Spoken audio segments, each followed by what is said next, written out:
Brazil, famous for Embraer jets, brigadeiros, football legends, and some of the most beautiful landscapes on earth. But there's one thing people don't really talk about. Can Brazil actually make great video games? That's what I'm here to find out. So grab your waffles, chips, and a cold quad, and let's start the show!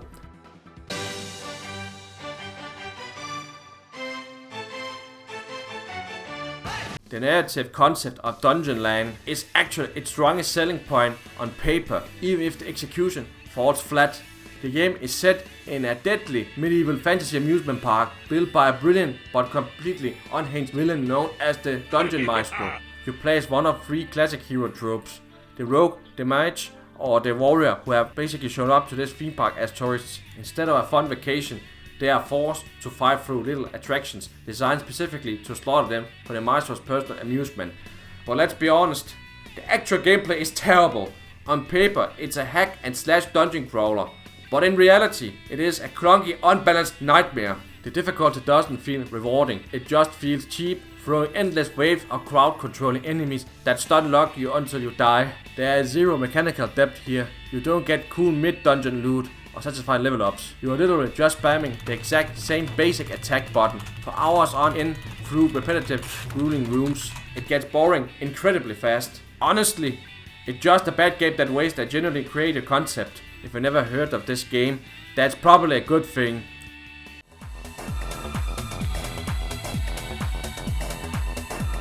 This game proves that having a glorious 90s mullet makes you mathematically unkillable. Seriously, you need to play Mullet MadJack. The plot is beautifully unhinged. Humanity is so addicted to streaming and dopamine that your heart will literally explode if you don't get a hit every 10 seconds. Your job? Climb a skyscraper and slaughter an evil AI billionaires while a live chat cheers you on. It's basically the movie Crank, but wrapped in a classic VHS anime art style. The gameplay is pure chaotic speed. You are spinning through floors, kicking down doors, dodging lasers and executing robots. And yes, the game ethically rewards you extra survival time for landing a flawless localized nutshot on a cyborg. Peak game design. Between floors, you grab rogue elite upgrades to turn your run into an absolute fever dream. Want the high-tech railgun? Got it. Want to hit a billionaire machine in the face with an actual physical VHS tape to gain life? You can do that too. It is loud, messy, incredibly funny, an absolute masterpiece of an arcade shooter. If you want a gaming experience that feels like drinking 12 energy drinks at once, there's nothing else quite like this game. If you're enjoying the deep dive so far, definitely hit that like button and drop a comment below. It really helps push these longer views out into the algorithm.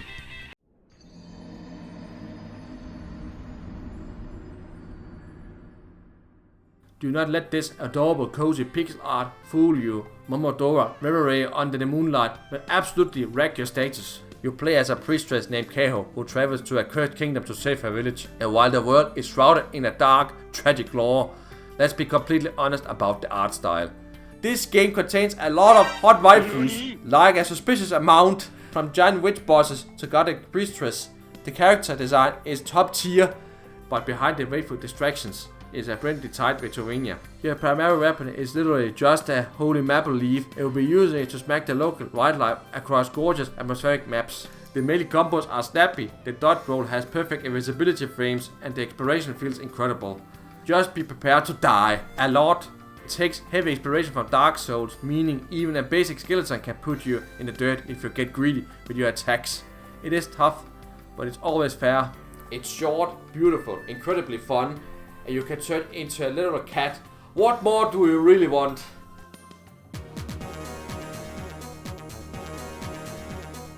If you ever wanted a video game to give you a literal real-life anxiety attack, you need to play Unsighted. This game is an absolute masterpiece of a top-down Metroidvania.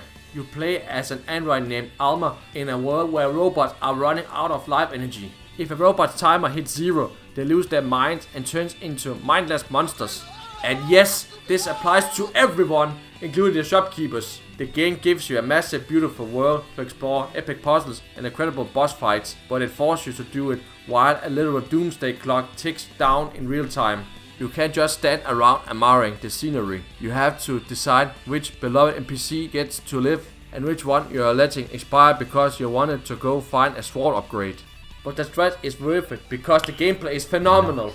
The combat is incredibly snappy, the parry mechanic feels like digital crack, and the movement tools, like the grappling hook and the jumping rails, make traveling through the map feel like a speedrun. It is brilliant, it is stressful, and it is easily one of the best indie games of the decade. And don't worry, you can turn the timers off in the settings if you value your mental health.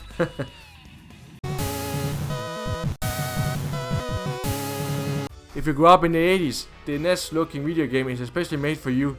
This game is a glorious, unapologetic love letter to 1980s action cheese. The plot is a beautiful mashup of Terminator and Escape from New York. You play as Zaku, a legendary mercenary ninja fighting a post-apocalyptic cybernetic army. It's ridiculous, it's 10, and it's absolute perfection. The gameplay feels exactly like a classic NES title, minus the screen lag. You run, you jump, you slash a katana, and you chuck grenades at everything that moves. You can even grab a power-up that makes you go full berserker mode to completely shred bosses. And the levels are beautifully unhinged. One minute you are scaling a ruined cityscape, the next you are blazing on a rocket-powered jet ski while shooting lasers. It never stops doing something entirely wild. Make no mistake, it is tough and it will absolutely kick your butt. But the controls are so tight and fair that every victory feels like a massive dopamine hit. It is a retro masterclass.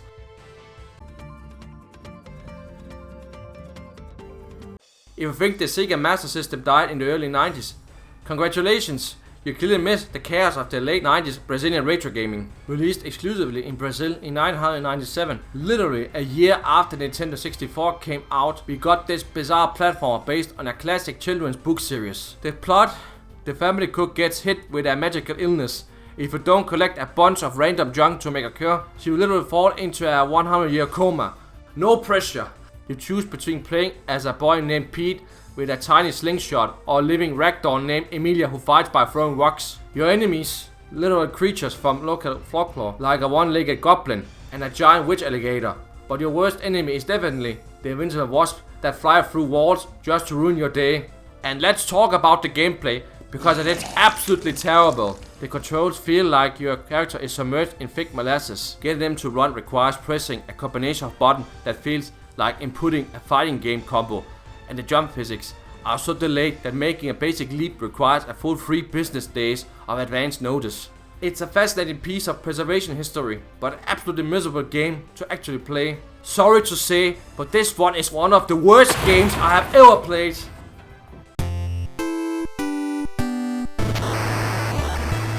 If you missed a days you went to the arcade in the 90s to play action games, Blazing Chrome is what you are looking for.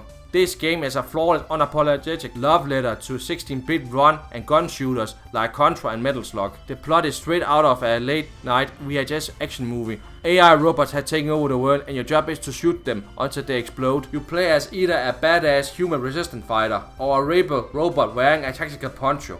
Outstanding! The gameplay is pure, unadulterated arcade dopamine.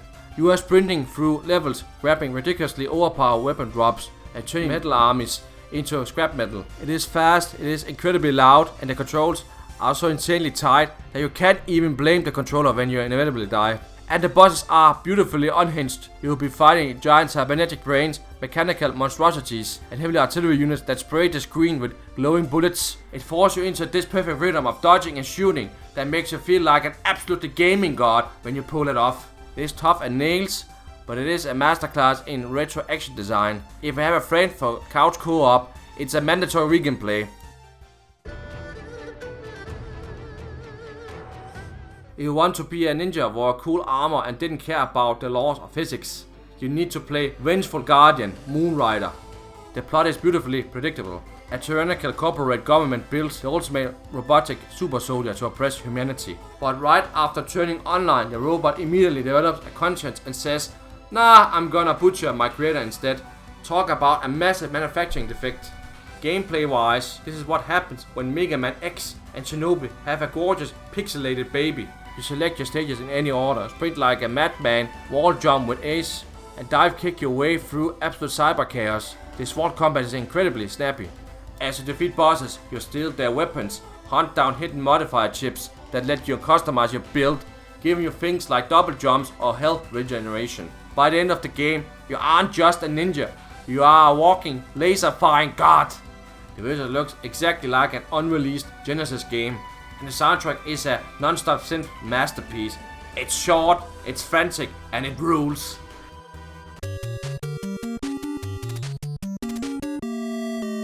If you grew up playing Castlevania 2 Simon's Quest on the NES and miss the feeling to smash your TV every time you died, this is the game for you. The game puts you in the boots of Haggis, a battle-weary warrior whose son gets kidnapped by dark forces. So naturally, he grabs a sword and decides to single-handedly slaughter an entire army of the undead. That is with ADHD symptoms. Gameplay-wise, it's an absolute love letter to 8-bit exploration action games. But unlike Simon's Quest, you don't need a cryptic Nintendo Power Guide to figure out what to do. The level design is brilliant, filled with secret paths, backtracking and upgrading your gear from a regular sword to a massive iron slab of death. Don't get it twisted though, the game is still fog as nails. It hits that perfect sweet spot of NIS difficulty where the bosses will absolutely wreck you if you try to button mash. But the controls are so fluid and responsive that every victory feels earned. It captures the dark gothic atmosphere of the late 80s perfectly, right down to the stellar chiptune soundtrack. It's an absolute retro masterpiece. So those are some absolutely phenomenal games coming straight out of Brazil. I have to admit, I was originally worried we only get football simulators, but the Brazilian indie scene has proven it has some of the most creative game developers in the entire industry. But what do you guys think? Have you actually played any of these titles? Or are you adding them to your Steam wishlist right now? Let me know in the comments below. If you enjoyed this deep dive, smash that like button and subscribe to support the channel so don't miss our next look at video games from all around the world.